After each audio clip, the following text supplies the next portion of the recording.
नमस्कार दोस्तों, 9 अगस्त सन 1925 number 8 down train रात के अंधेरे को चीरते हुए शाहजहांपुर से लखनऊ जा रही थी। सब कुछ बिल्कुल सामान्य था। गार्ड्स अपने अपने जगह पर तैनात थे। कुछ यात्री सो रहे थे तो कुछ यात्री खिड़की से आ रहे ठंडी हवा का आनंद ले रहे थे। किसी को जरा सा भी अंदाजा नहीं था कि आज का यह सफर हमेशा के लिए इतिहास के पन्नों में दर्ज किया जाएगा। इस इतिहास को रचने के लिए इस ट्रेन में हिंदुस्तान रिपब्लिक एसोसिएशन यानी कि एचआरए के 10 क्रांतिकारी मौजूद थे, जो आज अपने सिर पर कफन बांध कर निकले थे। राम प्रसाद बिस्मिल, अशफाक उल्ला खान, राजेंद्र नाथ लाहिड़ी और चंद्रशेखर जैसे फौलादी युवाओं ने कुछ ऐसा करने को ठान लिया था जिसने अंग्रेजों के नाकों में दम कर रखा था।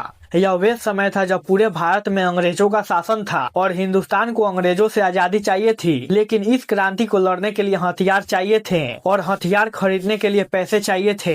इस ट्रेन में एक लोहे का संदूक था और उसमें बहुत सारा पैसा था। यह पैसा उन हिंदुस्तानियों के थे जिसे अंग्रेजों ने जोर जबरदस्ती करके टैक्स के रूप में छीन लिया था। क्रांतिकारी इस खजाने को लूटकर ब्रिटिश सरकार के मुंह पर एक जोरदार तमाचा मारना चाहते थे। रात के अंधेरे में ट्रेन अपनी रफ्तार से चल रही थी। तभी ट्रेन में बैठे एक लंबी मूंछों वाला शख्स अपने सामने बैठे आदमी को खांस कर इशारा करता है। वह आदमी अपने सीट से उठता है और ट्रेन की इमरजेंसी चैन खींच देता है। तेज रफ्तार से चलती हुई ट्रेन अचानक थम जाती है। राम प्रसाद बिस्मिल और उनके साथी बंदूकों की नोक से बक्से को अपने कब्जे में कर लेते हैं। उसमें रखे सारे खजाने को लेकर रात के अंधेरे में गायब हो जाते हैं। पीछे रह जाती है अंग्रेजों के लिए ललकार भरी आवाज। सरफरोशी की तमन्ना अब हमारे दिल में है, देखना है जो कितना बाजुए कातिल में है। आज के इस वीडियो में मैं ककोरी कांड की पूरी कहानी को सुनाऊंगा। तो आइए बिना किसी देर के इस वीडियो को शुरू करते हैं।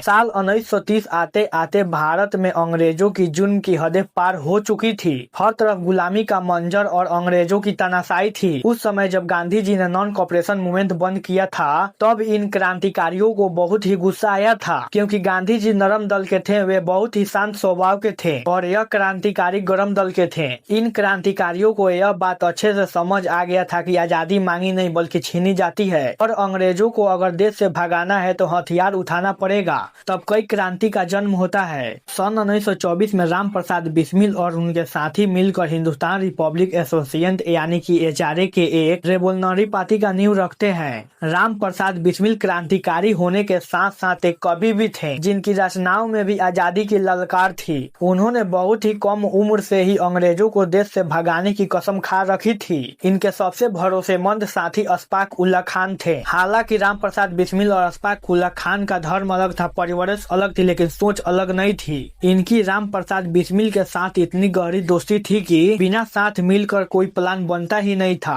अशफाक उल्ला खान भी एक शायर थे जिनकी शायरी में क्रांति की आग थी। इन्हीं में से थे Chandrashekhar Azad. Non cooperation movement के दौरान उनकी उम्र मात्र 15 साल थी, तभी उनको गिरफ्तार कर लिया जाता है। जज ने उनसे उनका नाम पूछा तो उन्होंने अपना नाम आजाद बताया, पिता का नाम स्वतंत्रता बताया। यह जवाब सुनकर जज इतना नाराज हो गया कि उन्होंने चंद्रशेखर आजाद को 15 कोड़े मारने की सजा दी। इस घटना के बाद ही उनका नाम चंद्रशेखर आजाद पड़ गया। एक दफा चंद्रशेखर आजाद रेलवे स्टेशन पर थे। वहां पर एक ट्रेन थी जो शाहजहांपुर से लखनऊ जा रही थी अपने कांग्रेस से मिलने के लिए। तभी राम प्रसाद बिस्मिल ने वहां कुछ ऐसा देख लिया जिससे उन्हें एक बहुत बड़ा आइडिया आया। एक अंग्रेज ऑफिसर ने ट्रेन के गार्ड को एक थैली दी और उस गार्ड ने उस थैली को एक बड़े बक्से में रख दिया। इस लोहे के बक्से में टैक्स का पैसा होता था। आपको मैंने वीडियो के शुरू में ही बता रखा है। उन्होंने सोचा कि लूटना ही है तो क्यों ना इस सरकारी बक्से को लूटा जाए और इससे तो हम हथियार भी खरीद सकते हैं। तब से वे ट्रेन कैसे दिखता है, ट्रेन का नंबर क्या है, यह सब पॉइंट नोट करने लगे। उसके बाद अपने भरोसेमंद साथियों को एक मीटिंग के लिए बुलाते हैं। एचआरए के सदस्य कई जगह पर फैले हुए थे, कोई लखनऊ से आया तो कोई बंगाल से आया। तब जाकर उन्होंने उस ट्रेन को लूटने का प्लान बनाया। इस प्लान में उन्होंने कहा कि एचआरए के सदस्य ग्रुप में बंटकर अलग अलग डिब्बों में जाकर बैठ जाएंगे और यह लोग उस ट्रेन में चढ़ते हैं शाहजहां से। प्लान के मुताबिक लखनऊ से कुछ किलोमीटर पहले ही काकोरी नामक एक स्टेशन आता है और उस स्टेशन पर पहुंचते ही ट्रेन की चैन खींच दी जाएगी। उसके बाद ट्रेन के रुकते ही सभी गार्ड्स के कैबिन में पहुंच जाएंगे और वहां पर मौजूद उस बक्से को अपने कब्जे में ले लेंगे।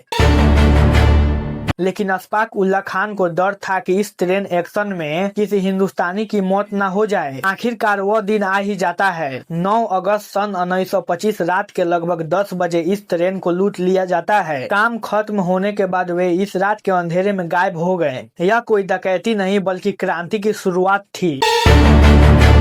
तो कैसा लगा यह वीडियो आपको? उम्मीद है कि यह वीडियो हमेशा की तरह आपको अच्छा लगा होगा। आज के लिए बस इतना ही। फिर मिलते हैं अगले वीडियो में नए टॉपिक के साथ। बहुत बहुत धन्यवाद।